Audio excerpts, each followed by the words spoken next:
Hi hello ಎಲ್ರಿಗೂ ನಮಸ್ಕಾರ. Welcome to our channel. ಎಲ್ಲರೂ ಹೇಗಿದ್ದೀರಾ? ಐ ಹೋಪ್ ನೀವೆಲ್ಲ ಚೆನ್ನಾಗಿದ್ದೀರಾ ಅಂತ ಹೇಳಿ ಇವತ್ತಿನ ವಿಡಿಯೋದಲ್ಲಿ BMTC ಕಂಡಕ್ಟರ್ ಹುದ್ದೆಗೆ ನಮ್ಮ ಕರ್ನಾಟಕ ಸರ್ಕಾರದಿಂದ ಒಂದು ನೋಟಿಫಿಕೇಷನ್ ಹೊರಡಿಸಿದ್ದಾರೆ.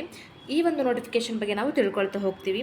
ಸೊ ಮೊದಲನೇದಾಗಿ ಇದಕ್ಕೆ ಯಾರು ಎಲಿಜಿಬಲ್ ಆಗಿರ್ತಾರೆ ಮತ್ತು ಏನು ವಿದ್ಯಾರ್ಹತೆಯನ್ನು ಹೊಂದಿರಬೇಕು, ಸೊ ಹಾಗೆ ಮತ್ತು ಡೇಟ್ ಯಾವಾಗ, ಅಪ್ಲಿಕೇಶನ್ ಡೇಟ್ ಯಾವಾಗ ಸ್ಟಾರ್ಟ್ ಆಗುತ್ತೆ ಎಲ್ಲನೂ ಕೂಡ ಈ ಒಂದು ವಿಡಿಯೋದಲ್ಲಿ ನಾನು ತಿಳಿಸ್ಕೊಡ್ತಾ ಹೋಗ್ತೀನಿ. ಆ್ಯಂಡ್ ಅದಕ್ಕೂ ಮೊದಲು ಯಾರೆಲ್ಲ ನಮ್ಮ ಚಾನಲ್ನ ಇನ್ನೂ ಸಬ್ಸ್ಕ್ರೈಬ್ ಆಗಿಲ್ಲ, ಪ್ಲೀಸ್ ನಮ್ಮ ಚಾನಲ್ನ ಸಬ್ಸ್ಕ್ರೈಬ್ ಮಾಡಿ ಮತ್ತು ವಿಡಿಯೋ ಇಷ್ಟ ಆಯಿತು ಅಂತಾರೆ ಲೈಕ್ ಕಮೆಂಟ್ ಶೇರ್ ಮಾಡಿ ಅಂತ ಹೇಳ್ತಾ ಬನ್ನಿ ವಿಡಿಯೋನ ಸ್ಟಾರ್ಟ್ ಮಾಡೋಣ.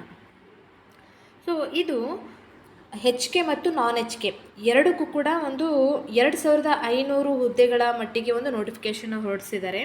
ಸೊ ಇದರಲ್ಲಿ ನೀವು ನೋಡ್ತಾ ಇರ್ಬೋದು ಹುದ್ದೆಗಳ ವರ್ಗೀಕರಣ ಇದೆ. ಸೊ ಇಷ್ಟನ್ನು ಓದ್ತಾ ನಾನು ಕೂತ್ಕೊಂಡ್ರೆ ಡೆಫಿನೆಟ್ಲಿ ಟೈಮ್ ಆಗುತ್ತೆ ಆ್ಯಂಡ್ ವಿಡಿಯೋ ಕೂಡ ಲೆಂತಿ ಆಗುತ್ತೆ ಅಂತ ಹೇಳಿ ನಾನು ಹುದ್ದೆಗಳ ವರ್ಗೀಕರಣವನ್ನು ಓದ್ತಾ ಇಲ್ಲ. ಆ್ಯಂಡ್ ನೆಕ್ಸ್ಟ್ ಬೇರೆ ಏನೇನು ಇಂಪಾರ್ಟೆಂಟ್ ಇದೆ ಆ ಒಂದು ಇಂಪಾರ್ಟೆಂಟ್ ನೋಟ್ಸ್ ಏನಿದೆ ಅದನ್ನು ನಾನು ಹೇಳ್ತಾ ಹೋಗ್ತೀನಿ ಈ ವಿಡಿಯೋದಲ್ಲಿ.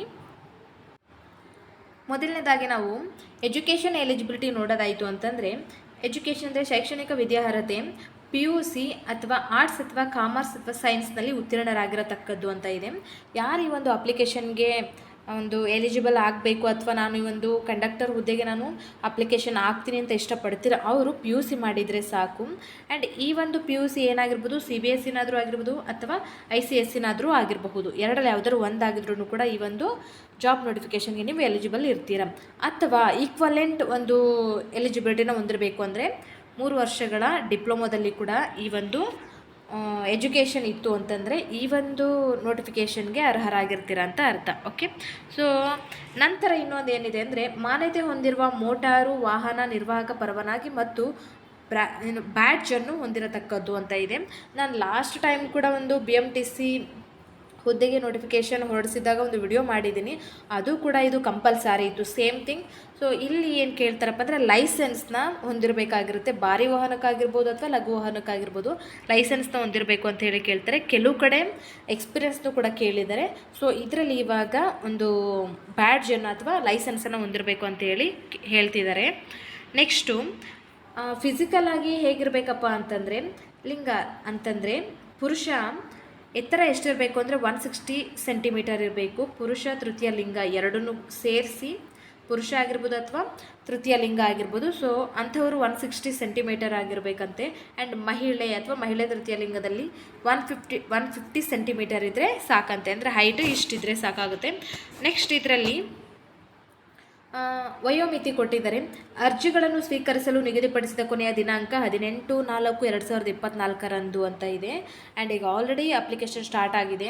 ಈ ಕೆಳಕಂಡಂತೆ ಕನಿಷ್ಠ ವಯೋಮಿತಿ ಹೊಂದಿರಬೇಕು ಮತ್ತು ಗರಿಷ್ಠ ವಯೋಮಿತಿಯನ್ನು ಮೀರಿರಬಾರದು ಅಂತ ಇದೆ. ಸಿಂಪಲಾಗಿ ಹೇಳೋದಾಯಿತು ಅಂತಂದರೆ 2A 2B 3A 3Bಗೆ 18 ವರ್ಷಗಳಾಗಿರಬೇಕು. ಆ್ಯಂಡ್ 38 ವರ್ಷಗಳು ಗರಿಷ್ಠ, ಅಂದರೆ ಮ್ಯಾಕ್ಸಿಮಮ್ 38 ವರ್ಷ. ಆ್ಯಂಡ್ ಸಾಮಾನ್ಯ ವರ್ಗದಲ್ಲಿ 18 ವರ್ಷಗಳು, ಮ್ಯಾಕ್ಸಿಮಮ್ ಬಂದು 35 ವರ್ಷ. ಆ್ಯಂಡ್ ಪರಿಶಿಷ್ಟ ಜಾತಿ ಮತ್ತು ಪರಿಶಿಷ್ಟ ಪಂಗಡ ಮತ್ತು ಪ್ರವರ್ಗ 1ರಲ್ಲಿ 18 ವರ್ಷ ಕನಿಷ್ಠವಾಗಿ ಆಗಿರಬೇಕು. ಆ್ಯಂಡ್ ಮ್ಯಾಕ್ಸಿಮಮ್ ಎಷ್ಟು ಅಂತಂದರೆ 40 ವರ್ಷಗಳವರೆಗೂ ಕೂಡ ಅಪ್ಲಿಕೇಶನ್ನ ತೊಗೋತಾರೆ. ಆ್ಯಂಡ್ ಮಾಜಿ ಸೈನಿಕ ಮತ್ತು ಅಥವಾ ಇಲಾಖಾ ಅಭ್ಯರ್ಥಿ ಅಂತ ಹೇಳಿ 45 ವರ್ಷವರೆಗೂ ಕೂಡ ಈ ಒಂದು ಏಜ್ ರಿಲ್ಯಾಕ್ಸೇಷನ್ನ ಕೊಟ್ಟಿದ್ದಾರೆ. ಸೊ ತುಂಬ ಚೆನ್ನಾಗಿದೆ, ಯೂಸ್ ಮಾಡ್ಕೊಳ್ಳಿ. ಮತ್ತು ಇದು ಕಂಡೀಷನ್ಸ್ ಇದೆ. ಸೊ ಮ್ಯಾಕ್ಸಿಮಮ್ ಏನಿದೆ ಅಂತಂದರೆ 45 ಇಯರ್ಸ್ ಯಾರಿದ್ದಾರೆ ಅಂಥವ್ರು ಹಾಕ್ಬೋದು ಅಂತ ಇದೆ, ಅಷ್ಟೇ, ಇನ್ನೇನಿಲ್ಲ ತಲೆಗೆಡಿಸ್ಕೊಳ್ಳುವಂಥದ್ದು. ನೆಕ್ಸ್ಟ್ ಇದರಲ್ಲಿ ಯಾವ ಥರ ಒಂದು ಜಾಬ್ನ ಅಲಾಟ್ ಮಾಡ್ತಾರಪ್ಪ ಅಂತಂದರೆ, ಇದು ರಿಟರ್ನ್ ಎಕ್ಸಾಮ್ ಇದೆ, ಯಾವುದೇ ರೀತಿ ಡೈರೆಕ್ಟ್ ಏನಿಲ್ಲ, ರಿಟರ್ನ್ ಎಕ್ಸಾಮ್ ಇದೆ. ರಿಟರ್ನ್ ಎಕ್ಸಾಮ್ ಹೇಗಿರುತ್ತೆ ಮತ್ತು ಒಂದು ಸಿಲೆಬಸ್ ಹೇಗಿರುತ್ತೆ ಅಂತೇಳಿ ನಾನು ನೆಕ್ಸ್ಟ್ ವಿಡಿಯೋದಲ್ಲಿ ನಿಮಗೆ ತಿಳಿಸ್ತಾ ಹೋಗ್ತೀನಿ. ಸೊ ಇವಾಗ ಇದರಲ್ಲಿ ತರಬೇತಿ ಅಂತ ಇರುತ್ತೆ, ಟ್ರೈನಿಂಗ್ ಇರುತ್ತೆ ಆಫ್ಟರ್ ಎಕ್ಸಾಮ್. ಈ ಒಂದು ಟ್ರೈನಿಂಗ್ನಲ್ಲಿ ಕಂಪಲ್ಸರಿ ಅಟೆಂಡ್ ಮಾಡಲೇಬೇಕು. Training certificate very important. ಮತ್ತು ಈ ಟ್ರೈನಿಂಗಲ್ಲಿ ಇರುವಾಗ ಅದಕ್ಕೆ ಭತ್ಯೆ ಅಥವಾ ಅಂದರೆ ಒಂದು ಸ್ಯಾಲ್ರಿ ಅಂತ ಹೇಳಿ ಒಂದು ಜಾಬ್ ಟ್ರೈನಿಂಗ್ ಇಲ್ಲಿದೆ ನೋಡಿ.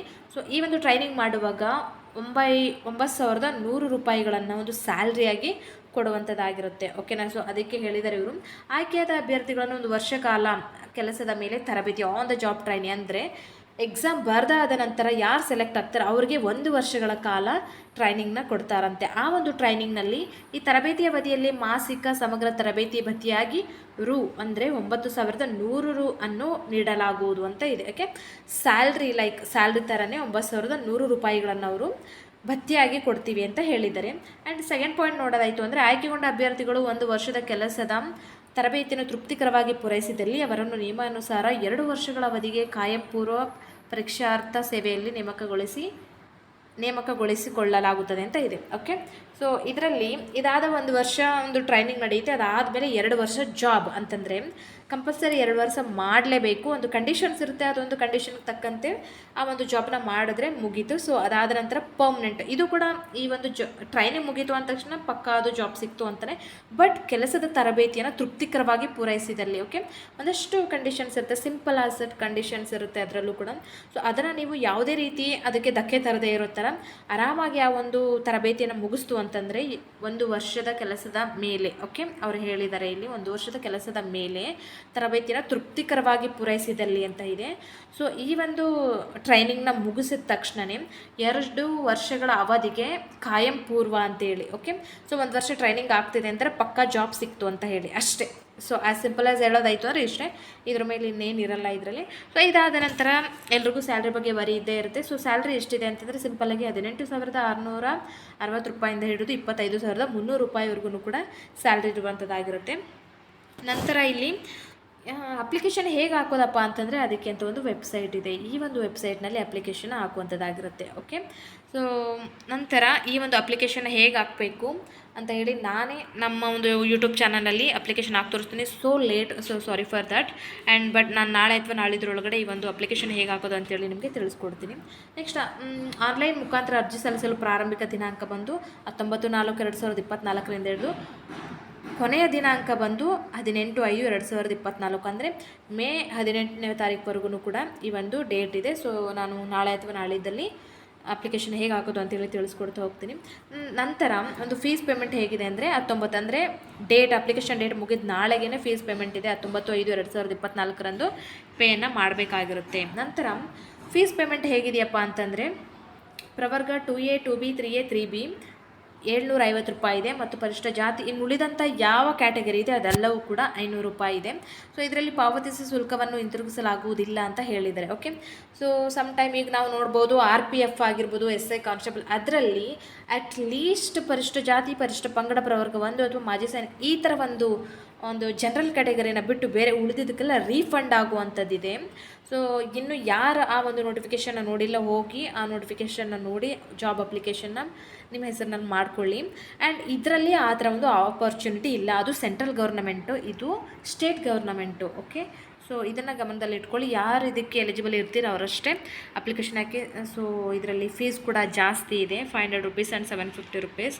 ಸೊ ಇದಾಗಿರುತ್ತೆ. ನೆಕ್ಸ್ಟು ಆಯ್ಕೆ ವಿಧಾನ ಮತ್ತು ಸಿಲೆಬಸ್ ಎಲ್ಲನೂ ಕೂಡ ನಾನು ಬೇರೆ ಒಂದು ವಿಡಿಯೋದಲ್ಲಿ ನಿಮಗೆ ತಿಳಿಸ್ಕೊಡ್ತಾ ಹೋಗ್ತೀನಿ. ಆ್ಯಂಡ್ ಇದರಲ್ಲಿ ನೀವು ನೋಟಿಫಿಕೇಷನ್ ಓದುವಾಗ ನಿಮಗೆ ಒಂದು ಕನ್ಫ್ಯೂಷನ್ ಆಗ್ಬೋದು, ಏನಪ್ಪ ಅಂತಂದರೆ ಸೊ ಇದರಲ್ಲಿ ನಾನು ಆಗಲೇ ಪ್ರೆಸ್ ಮಾಡಿ ತುಂಬ ಒತ್ತಿ ಹೇಳಿದ್ದೀನಿ ಯಾವ ಥರ ಇರುತ್ತೆ ಅಂತ ಹೇಳಿ.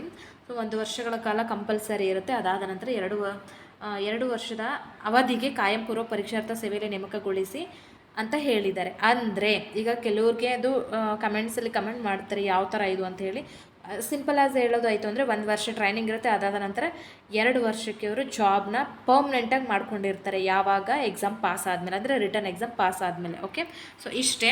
ನಂತರ ಇದರಲ್ಲಿ ಏಜ್ ರಿಲ್ಯಾಕ್ಸೇಷನಲ್ಲೂ ಕೂಡ ಅವರು ಹೇಳಿದ್ದಾರೆ, ವಯಸ್ಸು 45 ವರ್ಷ ಮೀರಿರಬಾರ್ದು ಅಂತಂದರೆ ಯಾರೀಗ ಆಲ್ರೆಡಿ ಸೇವೆ ಸಲ್ಲಿಸ್ತಾ ಇದ್ರು ನೋಡಿ, ಸೇವೆಯನ್ನು ಮಾಡ್ತಾಯಿದ್ರು ಯಾವುದಾದ್ರೂ ಒಂದು ಆಫೀಸ್ಗಳಲ್ಲಾಗಿರ್ಬೋದು ಅಥವಾ ಸಂಸ್ಥೆಗಳಲ್ಲಾಗಿರ್ಬೋದು, ಅವರ ಒಂದು ಸೇವಾ ವರ್ಷಗಳಿಗೆ ಅನುಗುಣವಾಗಿ ಗರಿಷ್ಠ 10 ವರ್ಷಗಳಿಗೆ ಮೀರದಂತೆ ವಯೋಮಿತಿ ರಿಯಾಯಿತಿಗೆ ಅರ್ಹರಾಗಿರುತ್ತಾರೆ ಅಂತ ಇದೆ.